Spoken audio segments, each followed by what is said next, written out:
versículo 13.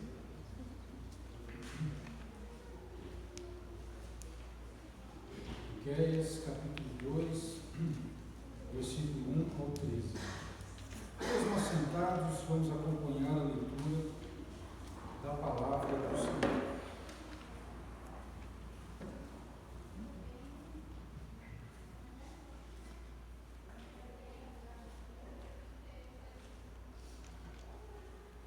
Ai daqueles que nas suas camas intentam a iniquidade e maquinam o mal, a luz da alva o praticam, porque está no poder das suas mãos. Cobiçam campos e roubam-nos, cobiçam casas e arrebatam-nas. Assim fazem violência a um homem e a sua casa, a uma pessoa e a sua herança. Portanto, assim diz o Senhor: eis que eu projeto um mal contra esta família, do qual não tirareis os vossos pescoços, e não andareis tão altivos, porque o tempo será mau. Naquele dia se levantará sobre vós um provérbio, e se lamentará pranto lastimoso, dizendo: nós estamos inteiramente desolados. A porção do meu povo, ele a troca como me despoja, tira os nossos campos e os reparte. Portanto, não terás tu na congregação do Senhor quem lance o cordel pela sorte. Não profetizeis aos que profetizam, eles não profetizarão para eles, pois não se apartará a sua vergonha. Ó vós que sois chamados casa de Jacó, porventura encurtou-se o Espírito do Senhor? São estas as suas obras? E não é assim que fazem bem as minhas palavras ao que anda retamente? Mas ontem se levantou o meu povo como inimigo, de sobre a vestidura tirastes a capa daqueles que passavam seguros, como homens que voltavam da guerra. Lançaste fora as mulheres do meu povo, da casa das suas delícias, das suas crianças tirastes para sempre a minha glória.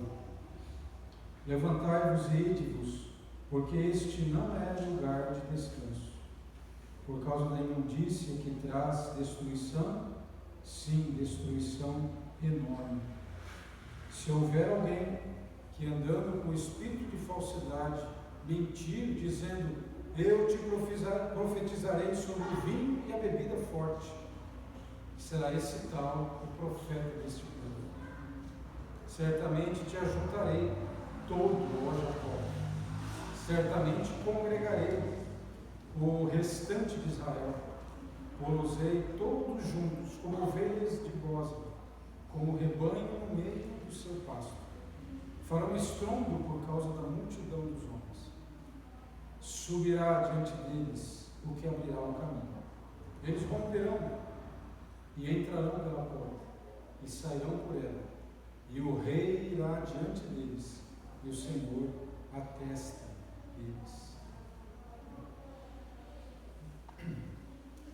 Aqui, neste capítulo 2, o profeta está falando daqueles que têm responsabilidade, têm autoridade, têm poder aquisitivo, riqueza, dinheiro, e no entanto estão vivendo como no tempo dos juízes, com a mentalidade do rei Saul, fazendo o que acha certo, fazendo os seus negócios, procurando ganhar bastante dinheiro, mas não ligando para o sofrimento que estão causando outras pessoas, e principalmente por não estarem vivendo os termos da aliança que o Senhor tinha estabelecido com o seu povo.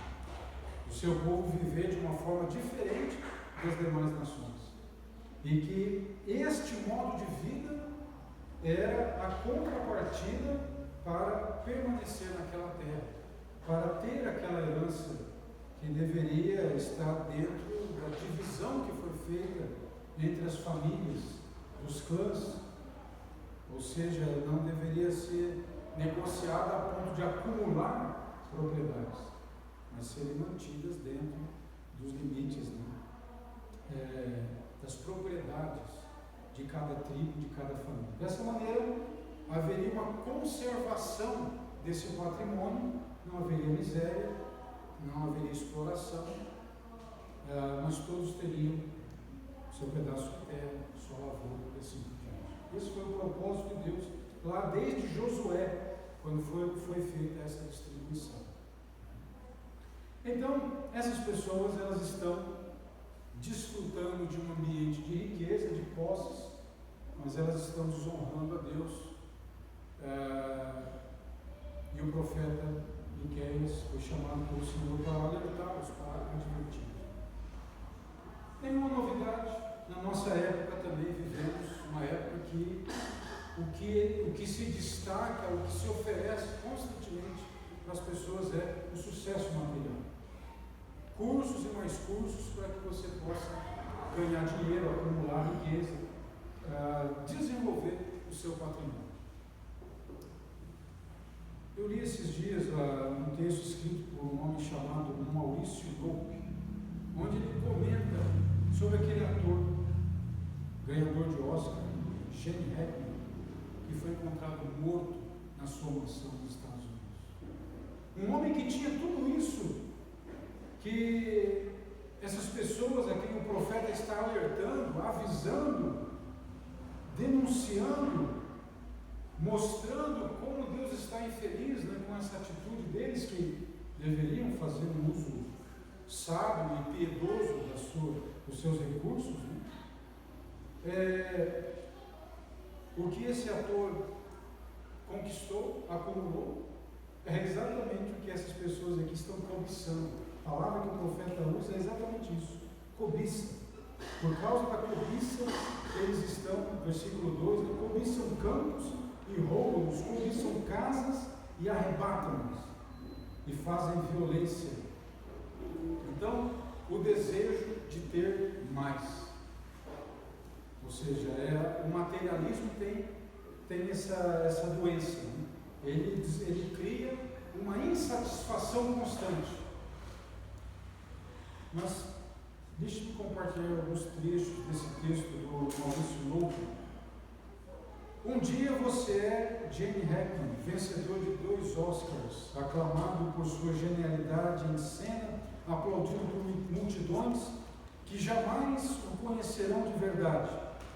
No outro, apenas um senhor de 95 anos, frágil e esquecido, sentado em uma casa grande demais para a sua solidão, esperando que o telefone toque, mas o telefone não toca. A fama, essa entidade volátil que um dia ilumina e no outro apaga, já não lhe pertencia mais. O mundo seguiu em frente, como sempre segue, e o homem que outrora fora protagonista tornou-se figurante de sua própria existência. Sua amada esposa Betsy partiu primeiro, silenciosamente, dentro do banheiro. Uma doença rara, transmitida por ratos, roubou-lhe o fôlego, mas ninguém percebeu. Jenny não soube o que fazer, não ligou para ninguém, não pediu ajuda, talvez nem soubesse que precisava.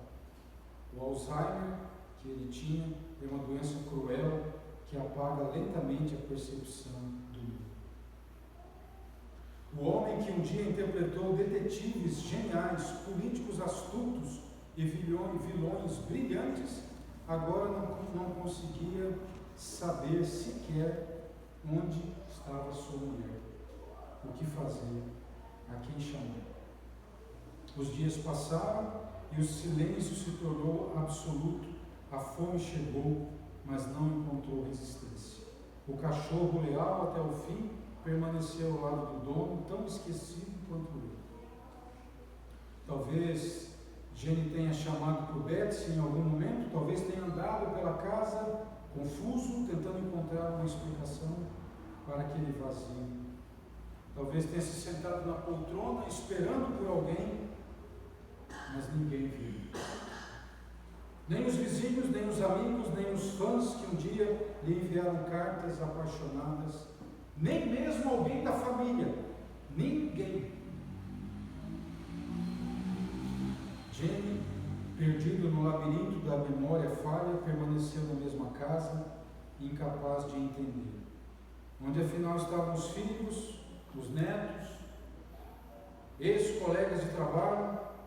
Como um casal pode desaparecer do mundo sem que ninguém note? A resposta é brutalmente simples: a vida segue sem olhar para trás. A glória é uma promessa passageira, um eco que se dissolve no tempo. 2 corpos, um cão morto, numa casa grande. A fama é barulhento, mas o esquecimento é sepulcral. Sepulcral. É preciso ter quem nos segure, quem nos nomeie, quem se lembre que existimos antes que o tempo se dissolva. E aí eu faria uma pergunta, né? Quem realmente nos ama e liga para nós? Aqui está um homem rico, que teve sucesso na sua vida profissional, vivendo numa casa abastada, e aquela casa virou o seu túmulo.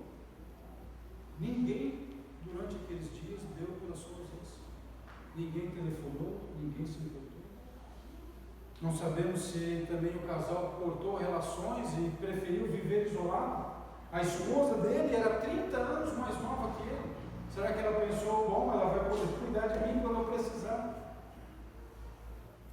Será que ele pensaria que um dia ela poderia, naquela casa tão grande, morrer de uma doença tão vil, transmitida por poeira, contaminada por ratos?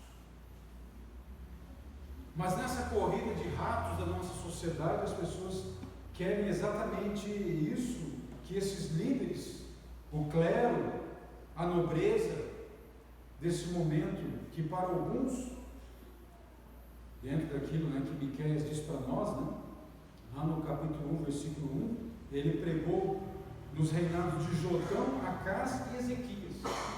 Então alguns estudiosos entendem que no capítulo 2 já haviam se passado alguns anos e se estava no grande avivamento promovido pelo rei Ezequias. Então era outro período da história, não era o mesmo período do capítulo 1. E no capítulo 2, então, em pleno avivamento, aquelas pessoas estavam voltando seu coração para o que era material. Deus começou a se tornar para eles apenas um meio para alcançar bênçãos, para enriquecer. E estavam incorrendo na injustiça, desagradando a Deus, mas se estavam participando de cultos, os cultos estavam cheios, estavam retornando às atividades litúrgicas, estavam todos ali cumprindo a letra. Mas depois que terminavam as cerimônias e eles iam para a semana trabalhar, seus corações não tinham espaço para Deus, tinham um desejo de continuar.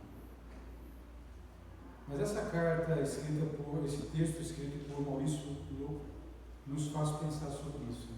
No fim das contas, o que sobra de uma vida apenas materialista?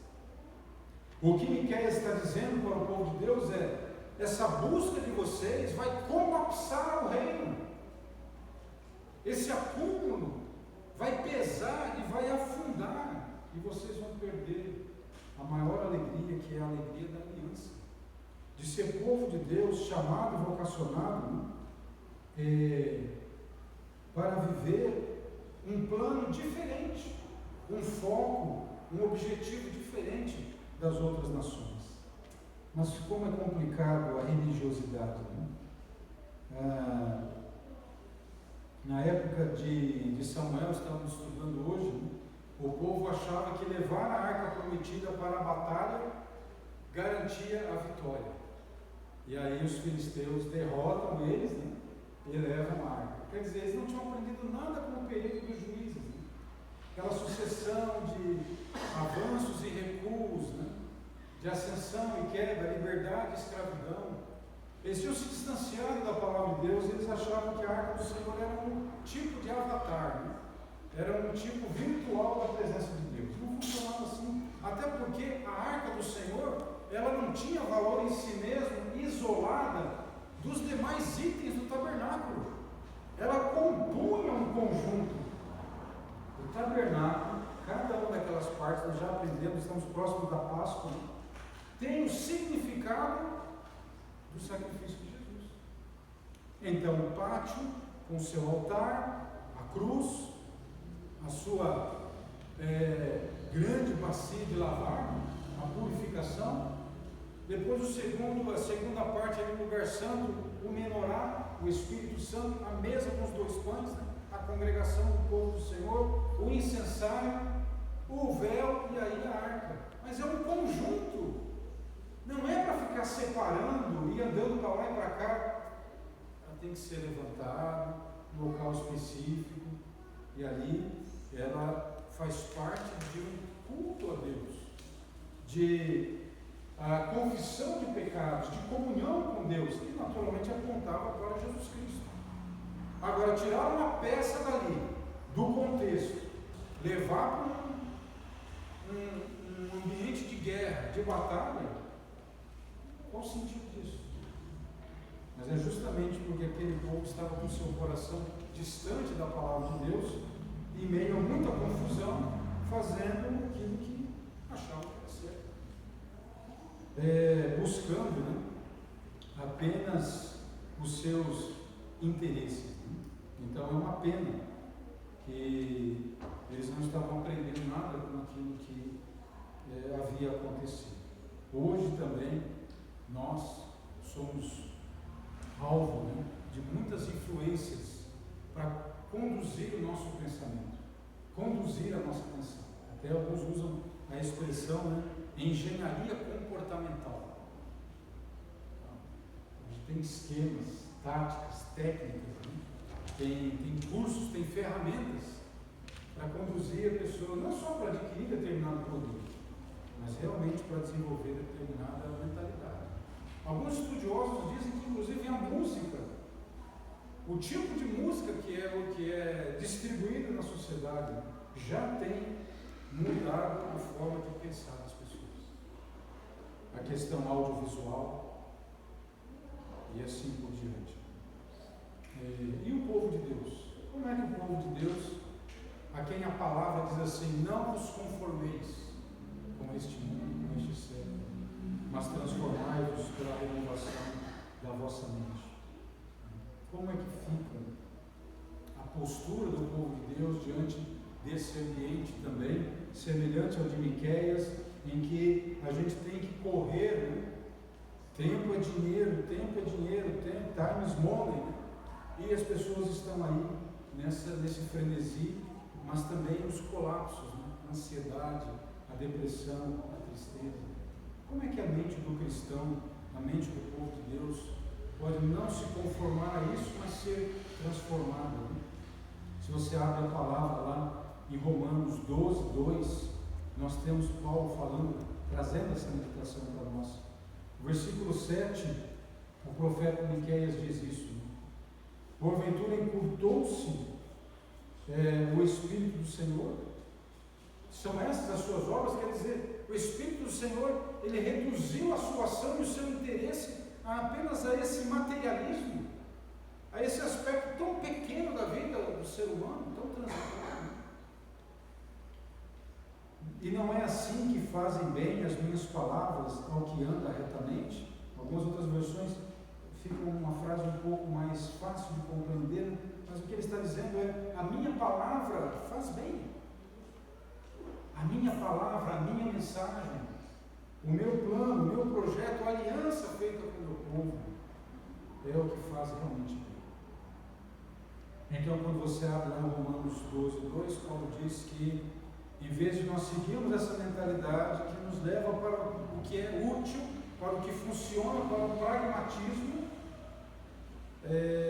Paulo diz, tendo consciência disso, nós podemos ser transformados na medida em que experimentamos a boa, agradável e perfeita vontade de Deus. A palavra grega para boa, ágatos, né? Nos lembra o Gênesis, onde tudo o que o Senhor fazia, no final de cada dia, o que ele dizia? É bom. Bom. Então Paulo e Miqueias querem nos trazer a pensar sobre esse aspecto importante da aliança. Aquilo que Deus retirou, deixou de lado no modo de vida, nos nossos interesses, no direcionamento da vida do seu povo, né? É mau, é ruim, é desnecessário. E aquilo que Ele coloca para que nós busquemos, para que nós sejamos zelosos, perseverantes, determinados, é bom. Como era bom esse mundo na época em que ele foi criado, na época que não havia a presença do mal, não havia doença, não havia rebeldia, desarmonia, desordem, mas do caos Ele então organizou esse nosso mundo. Ele colocou aqui uma atmosfera. Nós sabemos hoje que se retira essa atmosfera, tudo sucumbe. Atmosfera é importante para manter toda essa estrutura, essas coisas no lugar. A água em quantidade suficiente para que haja contenção da vida, a vegetação, todos os aspectos tão cuidadosos de Deus, a distância do Sol, a questão da órbita da Lua, tudo muito bom. Então, dessa mesma maneira, também, Deus quer nos dar a alegria de experimentar na nossa vida pessoal o que é bom. Mas Paulo continua dizendo, ele diz agradável. Agradável também nos faz pensar lá em Gênesis, no jardim do Éden, onde diz que Deus colocou ali árvores frutíferas, um jardim agradável, com um pomar, frutas, tudo tão bonito, tudo tão harmonioso. É nesse sentido também que a vontade de Deus para nós é aquela da criação, de colocar as coisas no seu devido lugar. E finalmente, essa palavra grega, elastomos, né, fala dessa harmonia agradável, né, algo bom, prazeroso. E a última palavra que Paulo usa é telos, né, a perfeita vontade de Deus. Já falamos muito dessa palavra, gosto muito dela, da ideia de finalidade, completo, perfeito. Também lembra no Gênesis quando Deus no sétimo dia descansa, que tudo está no seu lugar, tudo está perfeito. E ele desfruta o descanso do sábado com o homem que ele criou, contemplando a criação.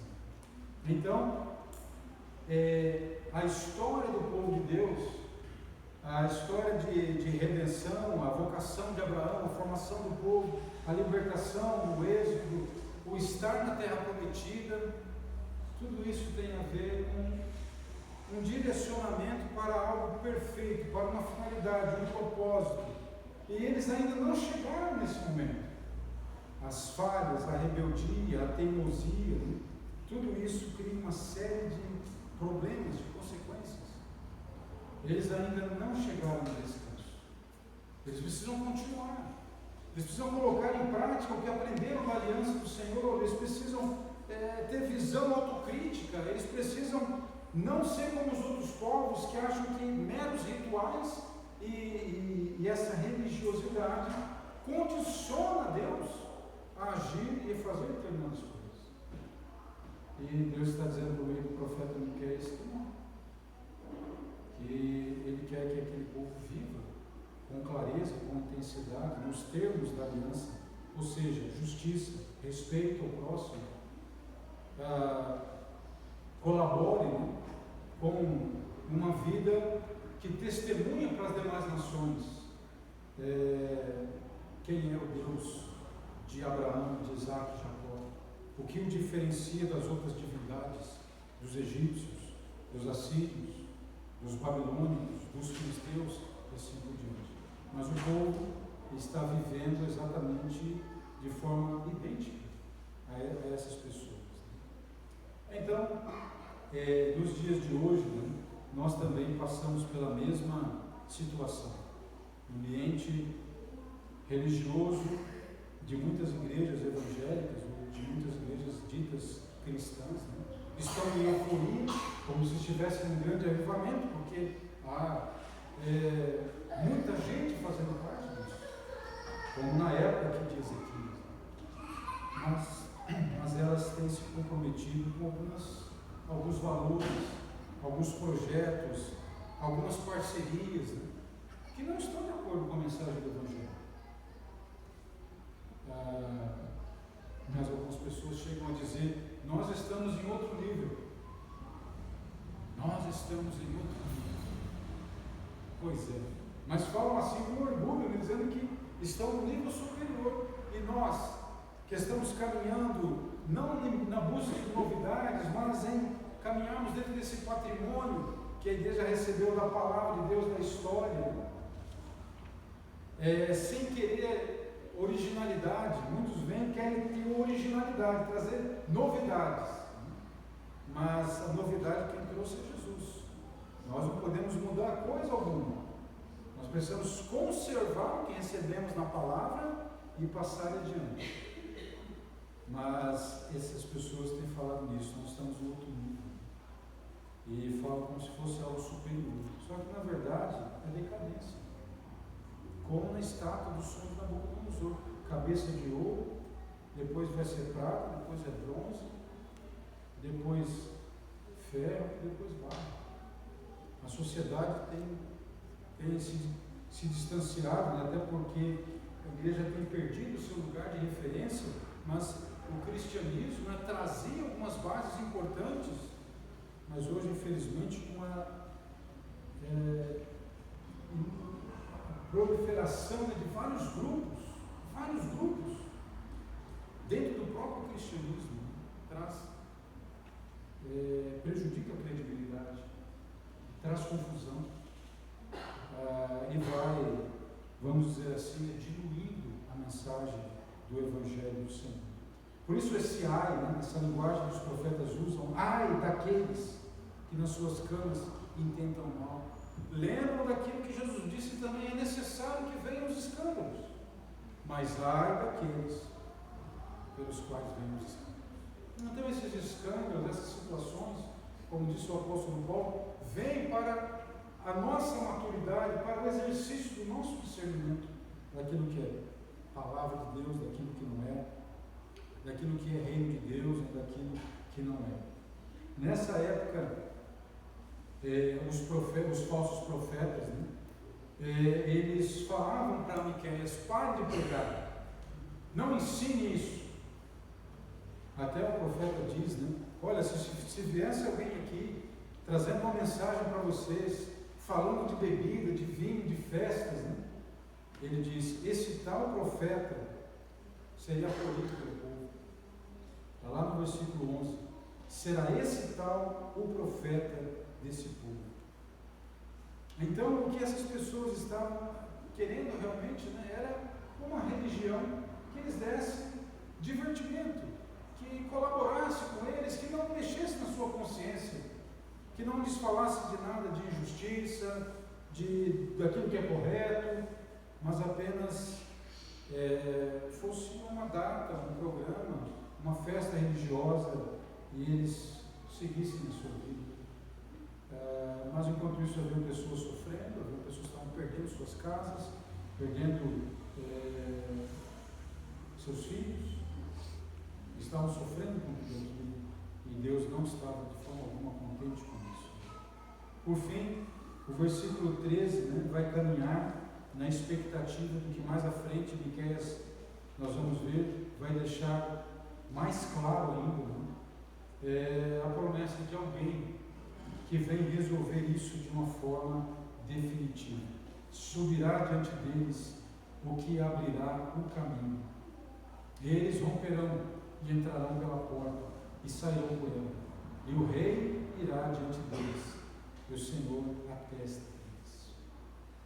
Como está no capítulo 4, versículo 1, falando que os povos afluirão para o monte de Sião, para a casa do Senhor. Esse alcance desse rei não é apenas o povo judeu, mas todos os povos. Então, a alegria de saber que aqui se está falando de Jesus. Jesus não apenas abre o caminho, Ele é o caminho. E essa é a nossa alegria. Miqueias, que foi contemporâneo de Isaías, também tem o privilégio, como Isaías, né, de falar da vinda do Messias. Então, enquanto essas pessoas, no versículo 1, né, estavam planejando se aproveitar da vida de certas pessoas, da situação frágil de certas pessoas, tirarem vantagem, se darem bem, Deus diz: eu também tenho um plano, eu também tenho um projeto. E o meu projeto é mostrar a vocês que não é esse tipo de vida que foi estabelecido na aliança que eu fiz com vocês quando vocês eram escravos e eu tirei do Egito, quando os sustentei e cuidei de vocês no deserto e quando os trouxe para essa terra. Não era esse plano. Por isso o projeto que eu tenho para vocês agora é um projeto mau, é o projeto do exílio, o projeto do cativeiro, o julgamento. No entanto, no mesmo momento que tem esse anúncio, tem também a palavra de esperança, a palavra de salvação. Aqui podemos lembrar uma fala do Paul Washer, do pastor Paul Washer. O Evangelho não é salvação para todos. O Evangelho não é salvação para todos. Ele continua: é apenas para quem crê. Para os demais, é uma sentença de morte. O Evangelho não é para todos, é apenas para quem crê. Para os demais, que não creem, é uma sentença de morte. Miqueias está falando com muita antecedência, antes dessas coisas terríveis acontecerem. Deus sempre avisa com o tempo.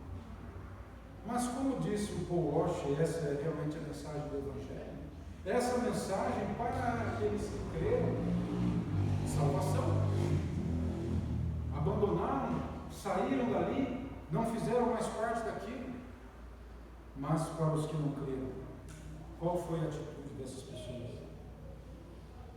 O que fizeram com esses protestos de Miqueias? Miqueias traz o espírito do cristão protestante, que protesta contra o clero, que protesta contra quem tem o poder nas mãos, trazendo como referência não os sistemas políticos ou ideológicos ou filosóficos, mas a palavra de Deus. É isso que Miqueias está trazendo ali, né? É nesse sentido que o profeta anuncia, denuncia, mas há a esperança de que haja humildade, haja confissão, haja submissão à vontade do Senhor. Esses dias eu estava lendo uma carta do pastor Steven Lawson, uma carta de confissão. Então ele fala honestamente ali que teve um relacionamento fora do casamento, estava arrependido, confessou a sua família, confessou a igreja, o presbitério, estava submisso à disciplina, sendo orientado por pastores, presbíteros, já colocado de lado o trabalho ministerial, né? Agora se tornando um membro da igreja para ser orientado, recebendo aconselhamento junto com a família, ali na igreja, e uma carta respeitosa, honesta, de um homem famoso, um escritor bíblico, muitos livros vendidos, um homem que poderia agir como outros grandes pastores que foram pegos, que não confessaram, foram pegos, e que não aceitaram submissão, não foram submissos, não aceitaram disciplina, foram rebeldes, foram intransigentes, foram orgulhosos. Mas esse homem abriu a sua situação publicamente. Não era obrigado. pelos recursos que dispõe, né? Pela sua independência financeira, não precisaria se submeter a isso. Mas o que demonstra com essa atitude é a seriedade com que realmente os livros que ele escreveu, as mensagens que ele pregou, têm um efeito importante na sua vida. Ele não é o primeiro nem o último. A própria Bíblia nos mostra Davi, nos mostra outras pessoas que caíram. Às vezes nós gostamos de apontar o dedo para Davi e falar, essa é a fraqueza dele, então, pois é, mas nós imitamos Davi no zelo nas coisas de Deus. Nós imitamos Davi na persistência e constância com a qual ele buscava o Senhor, na humildade para ouvir, para atender, para mudar de opiniões, para mudar de decisões, para seguir outro caminho, contornar situações como Davi fez. Difícil. Mas achei bastante interessante essa postura do pastor Steven Lawson, mostrando que o povo de Deus cai, que o povo de Deus enfrenta situações dessa natureza, mas existe cura, existe esperança. É exatamente o propósito desse de Miqueias. Miqueias não quer ficar dando de dedo no erro dos outros, pregação moralista, legalista, não é essa a intenção. Mas que haja humildade, que haja confissão, que haja retorno à aliança e siga, porque a salvação não é por obras. Nenhum de nós vai ter a performance que vai conquistar a salvação. O primeiro a estar com Cristo foi aquele ladrão na cruz. O que aquele homem tinha feito na vida de bom? Estava ali condenado, mas o Senhor perdoou seus pecados e disse, hoje você vai estar comigo no paraíso. Porque a justificação é isso, é pela graça de Deus, ao crermos em Jesus, a justiça dele é colocada sobre nós. Nós somos justificados, nós somos perdoados, nós somos declarados limpos, nós somos declarados sem culpa. Porque eu mereço? Porque eu posso fazer alguma coisa para isso? Não, de forma alguma. É a plena e maravilhosa graça de Deus. Então, nesse sentido, o profeta ele está trazendo para esse povo uma mensagem de alerta para saírem desse vício de acumular, de correr atrás do sucesso, de usar de estratégias, porque o preço que eles vão pagar é muito alto. Um preço de rompimento, distanciamento de Deus e depois o peso emocional, a culpa. Então, ter mais nem sempre é vontade. Às vezes, é nada. Quando nós olhamos para essa situação de pessoas ricas, como esse caso de um homem que não teve nem mesmo um telefonema de um filho para saber o que estava acontecendo. E há pessoas que também divinizam a sua família. Mas será que a família vai estar todo o tempo com você realmente? Onde estavam os filhos daquele homem? Onde estavam os netos daquele homem e daquela mulher? O alvo, então, meus irmãos, que o profeta tem aqui, pela mensagem que ele recebeu do Senhor, é mostrar que a cobiça, ela é sedutora, ela acorrenta, ela puxa, e sem a pessoa perceber, a pessoa vai cedendo espaço, vai cedendo o seu tempo, e Deus vai indo lá para o último lugar da lista. E aí começa a dar ouvidos a tudo, menos a palavra de Deus. A palavra de Deus é arcaica, a palavra de Deus é ignorante, a palavra de Deus é desatualizada e assim por diante. E como é fácil nós deixarmos a palavra de Deus de lado e ouvirmos outras coisas. Estou lendo a Bíblia Apócrifa, um trabalho muito interessante, em que um pesquisador reúne ali 180 livros apócrifos e pseudebígrafos do Antigo Testamento e do Novo Testamento. Essa literatura que correu pela margem, mas que era lida pela igreja. A igreja demonstrou, pela coerência bíblica, alguns itens importantes, evidências importantes com relação ao tipo de língua, à época, mas, acima de tudo, essa coerência, essa unidade que os livros bíblicos que você não encontra nesses outros livros. É evidente que esses outros livros não têm. É por isso que ficaram de fora. Mas como é interessante, mesmo dizendo que esses livros não são inspirados, mesmo eles não constando na lista dos livros bíblicos, nem na liderança do judaísmo no Antigo Testamento, nem no uso que as comunidades cristãs faziam no passado, esses livros eram escondidos, de alguma forma eles eram lidos. E aí você, como católico, eu achava estranho quando eu lia a Bíblia e algumas doutrinas eu não encontrava aqui. Eu falei, da onde eles tiraram? Agora, lendo esses livros apócrifos, o pseudo-antigo, eu encontrei, é dali. Esses livros foram colocados à margem, mas eles foram lidos, eles foram usados. Da onde veio que os pais de Maria eram Joaquim e Ana? Evangelho da infância de Jesus. Esses apóstolos. E aí vai colocar como tradição. Mas a tradição oral, a gente tem o quê? Aquilo que é verbal, o que nós temos de concreto? Tem que ter um texto. E onde está o texto? E várias outras coisas que se você vai lendo, você vai encontrar. Então, como não é fácil, né, nós colocarmos algo mais junto com a palavra de Deus? A gente até fala, não, mas está ali, está do teu lado, está ali, está pertinho. Como a Raquel de Jacó, né, sai da casa do pai, mas leva os ídolos escondidos. Eles vão comigo. Como o povo sai do Egito, mas leva algumas coisinhas.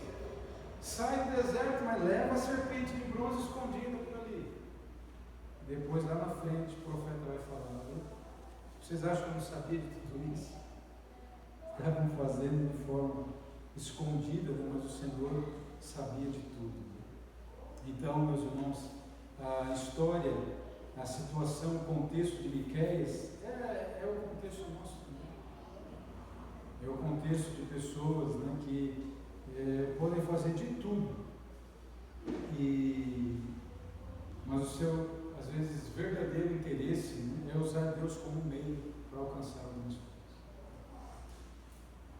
Lutero disse: quando tudo estiver perdido, Cristo virá no último dia e nos salvará de toda a desgraça. Quando tudo estiver perdido, Cristo virá no último dia e nos salvará de toda a desgraça. Um pensamento muito bonito para a gente escrever do lado do versículo 13, né? Porque a gente parece que vai percebendo, estamos vivendo uma fase de mudança, né? Na civilização, na configuração geopolítica do mundo. As coisas vão caminhando de uma forma meio estranha. É certo que a palavra de Deus nos diz que algumas coisas vão ter que chegar ao seu fim.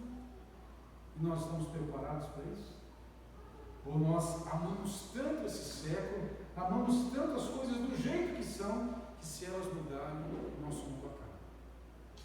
Nosso mundo desaba. Porque a nossa alegria, o sentido da vida, está ligado, está amarrado a essa atual estrutura. Mas isso tem que passar. Em algum momento, isso tem que ficar de lado. Algo novo da parte do Senhor virá. Nós temos que lidar, meus irmãos, então, com essas situações que alguns chamam de sombra. Sombra da nossa natureza. Essa cobiça, esse lado animalesco, né?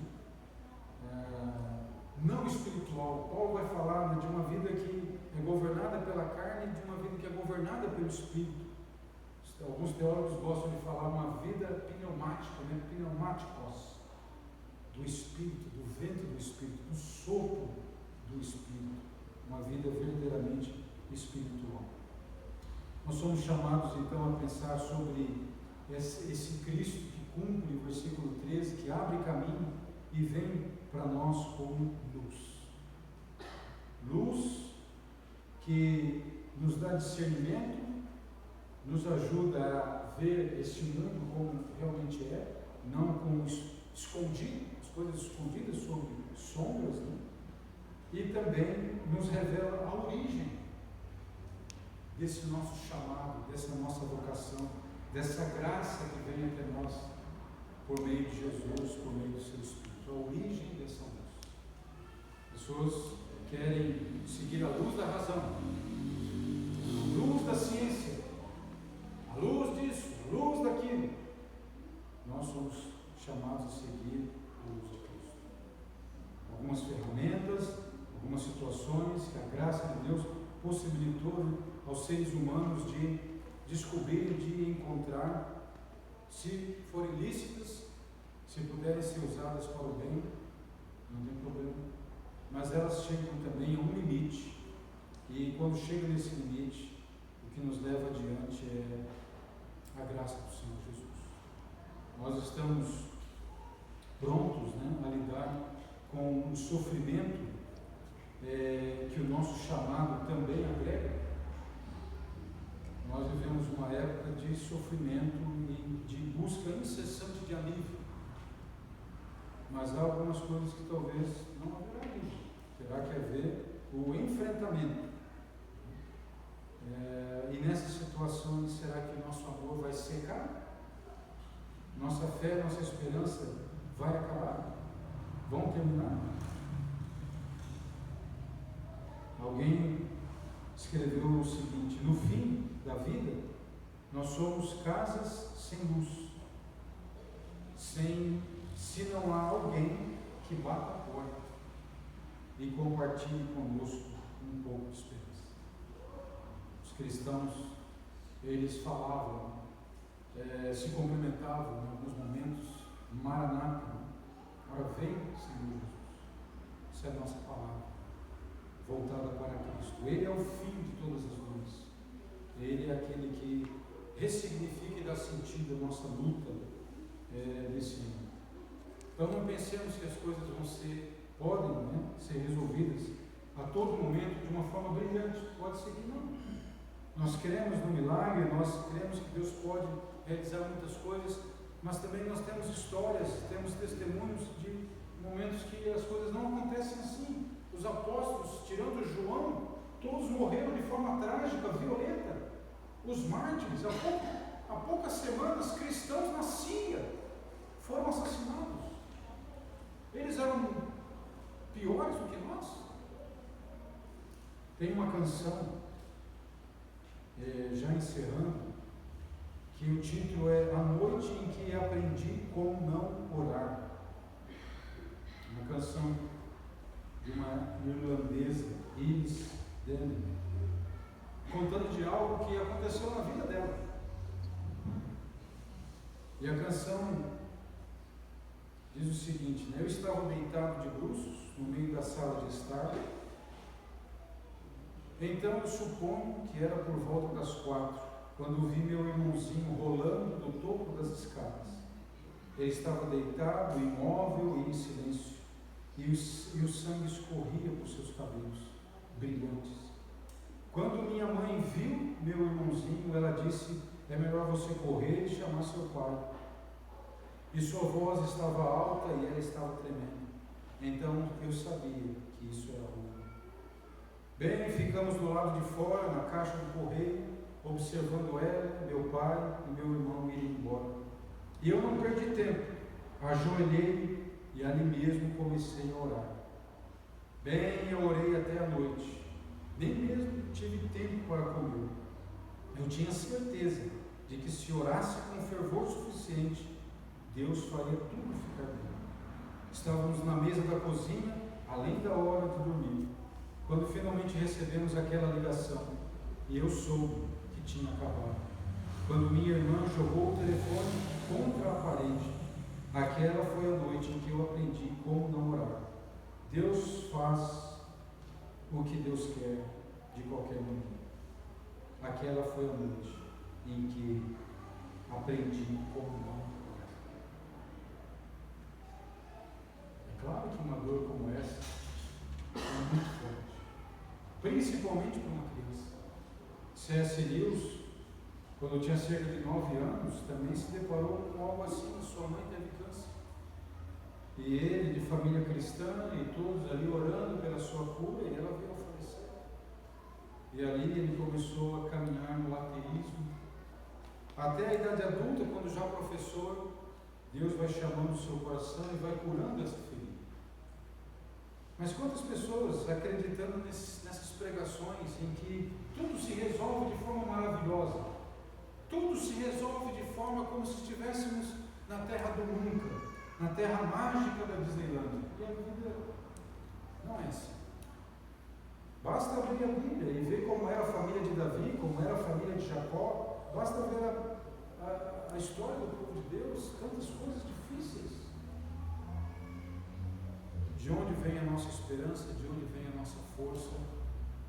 Miqueias está dizendo para esse povo: Deus se comprometeu a ajudar vocês a lidar com as coisas difíceis da vida, a enfrentar com coragem, com dignidade, com força, não se dobrarem, mas estarem firmes diante do Senhor, usufruírem dessa força misteriosa que faz ir para frente, com esperança, com serenidade.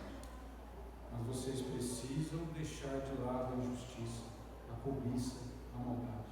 O coração de vocês não pode ser dividido, desleal. O Senhor se doa totalmente a vocês. Ele está preparando a vinda do seu Messias.